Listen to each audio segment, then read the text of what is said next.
What is up, weirdos?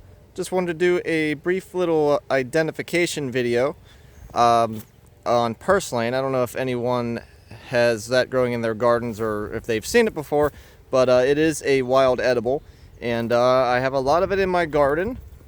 And so, for people who are wondering, maybe you're weeding stuff and you don't know what you're weeding, but you see this little thing in here. This weed right here, it just kind of vines like that, and it's kind of got like a 4-star type of leaf. Yeah, this is purslane. You see these little guys? This is all purslane, and this is all edible. You can actually eat these. And let's see if we can find one that's kind of clean. There we go.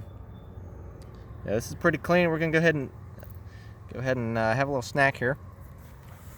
It's a succulent, and yeah, edible. It's got 80% the daily value of vitamin E, I think. Pretty sure it's something like that. And it's got a lot of other trace minerals and all kind of minerals and vitamins in it. So it's very healthy for you. And a lot of people around the world actually eat it, but not really eaten here in North America for some reason. I guess people just don't know about it. But yeah, great wild edible. Grows pretty much anywhere. And I have a lot of it in my garden. I've just kind of been eating a little bit here and there whenever I weed it, because it is useful. You can definitely get your vitamins and minerals from it. Like you can see, it's in here. I have more of it over here. I think it's in every bed, pretty sure. Yeah, it looks like it's in just about every bed.